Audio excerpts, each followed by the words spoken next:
Hi guys, it's Jordan from P&P Campers again. So I've got a little list of bits and pieces you wanted going back through. So we'll start with the leisure battery location, which is just back here in the garage. You'll notice there's a big piece of wood that comes across. Once you get that back in place, you've got these little sort of lugs that go through these holes and into those there. So that's how that stays secure. But that is the location of them. So you've got two what look like 110 amp batteries, so they're good sized batteries, which will be why everything was lasting so long earlier, or yesterday, sorry, when we were using it on the video. But that's all there. That's where you need to get to any of those if you need to. Nice and easy to sort of get to. If you're sat in the garage, you can get in there and do whatever you need to do. So then we'll do just shut the door a minute. We've also got the air conditioning. So if I just show you how that works as well. I'll just shut this window. So the aircon, it's climate control in here. So if I just start the engine up.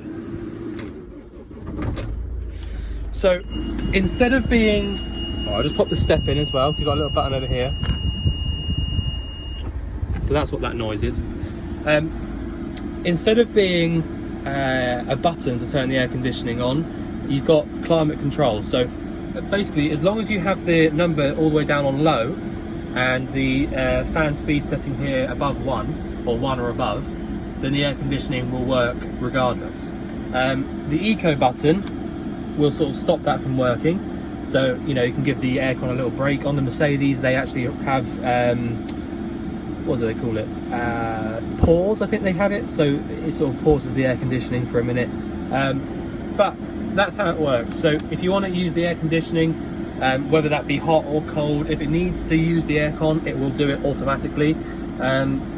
So over here we've got, so the fan is blowing towards your head and your feet at the moment. The fan speed's on 3 and the temperature is on low, and I can feel already the air coming through here is really, really nice and cold. So that's how the air conditioning works. There's not a specific button. As for the air suspension, that's nice and easy as well. So basically you've got, well, the way the air conditioning, let me just turn that off for a minute, it's a bit noisy. The way that the air suspension works is you'll have little sort of like airbags above each wheel or each sort of suspension component, and you've got a compressor which opens them up or expands them, fills them with air, and then another one which just sort of lets it out. So you've got 3 buttons. You've got up, center and down.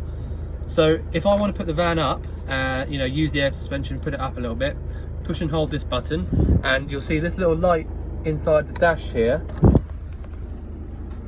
when it's working, will start doing something. I think it's there you go. See that little light there that's starting to flash now? So what that means is that the compressor is working now, because I'm holding my finger on the up button.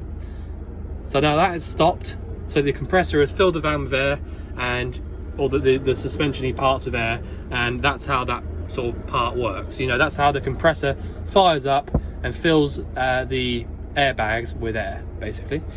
If you want to center the van up, you would then press the middle button, and you may well, unless it's already centered. So at the moment it must already be centered. That's why the light there isn't flashing. Alright, so I'm pushing and holding on the centering button and it's not doing anything. Alright, so that's good. And if I want to let the van down, push and hold the very right hand button, you see the light come on straight away again, and that's just releasing all the air from in those little airbags. So you basically just keep going on that until the light stops flashing, and then you'll be all the way down. Alright, so that's how the air suspension works. You just go up on the left hand one, center in the middle, down on the right, and sometimes if you give it a little center when you're at the bottom as well, that can also help, but there you go. So work that out, have a look, little feel through there. There should probably be a book pack on that as well. If you find an Iveco book pack, you'll be able to see how it works, because it's all sort of like on a truck chassis almost. So it should be all in there somewhere. as for other little bits and pieces, what else have we got? So we've got the aircon, air suspension, drop down bed. So the drop down bed is nice and easy. You've got two little seat belts here. There'll be another little bit to clip into, which is this part, that part there. Sorry for turning the camera around there. But basically, if you want to put the bed up, you want to clip this seat belt into there after you've pushed it up. There's another one of those exactly the same on the other side. But then once you've done that, that is the bed in its upright position. That, you know, that is it. And when you want to pull the bed down, you undo those little clips in there. Front seats both fold down. If you turn this one way, the front seat folds all the way forwards, turn it back the other way, and then lift the seat back up to get it to come back up again. So pop them both down and then literally just pull the bed all the way down. I have had it down already and it does miss that reversing camera, so you don't need to worry about that. But yeah, that's how the bed works. Nice and easy. Window blinds. So again, nice and simple. So you've got a fly screen, and if you lift up on this little button down here, that'll go up. And then you've also got a blackout blind as well. So release that from there. This window doesn't open, it's totally fixed in. But basically the blinds around the van are all the same. Fly screen, blackout blind, like that. This window does open, so you can have that one open if you want to. The other blinds around the van are all exactly the same. So you've got, like I said, blackout blind from the bottom, fly screen, if I can grab it, from the top, all working exactly how they should. I remember saying on the video yesterday about this blind, so I'm going to leave that one down. The rest of them, so that the skylights are even easier. So you've literally just got fly screen, blackout blind, so there's literally nothing for them to clip into or anything. In the cab, if you were wondering about that, the blinds in here are quite easy as well, but very slightly different. You've got to literally lever that off from there and then just pull it all the way until it meets up with the there's a magnetic strip just there, so that opens all the way out like that. So you've got a blind like that, and then all the way back in, just making sure, sort of like guiding it in a little bit and then hooking it back over like that. Exactly the same for the front. They just literally meet up in the middle because they've got their own magnetic strip. So that's the blinds. That, you know, to be honest, that there's not much else to them. They're all the same. So I'd be just going over myself if I if I showed you, you know, all of them.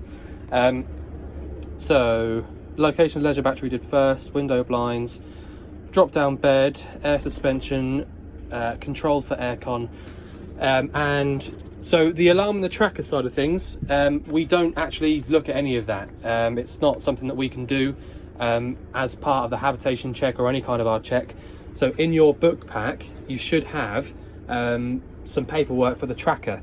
The reason we can't do anything is because you actually have to reinstate the tracker for yourself. So you have to, there'll probably be a way of going online or sending something off so that you basically reinstate the tracker for yourself rather than the previous owner, if that makes sense. So at the moment the tracker is probably still in the previous owner's name, so if it got stolen then the tracker would sort of ping something back to the owner before. So we obviously can't do anything about that because that's all, you know, that's your bits and pieces for, you know, for yourself.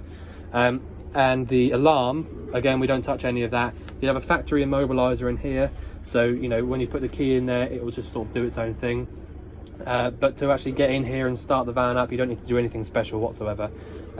So again, that's not really something we look at. But yeah, so I think that's everything on the list. Shall we look through? Yeah. So yeah. So I think that's everything you've asked for. If there's anything else you want us to go through, just let us know. But otherwise, we look forward to seeing you soon to collect your van. Thanks very much.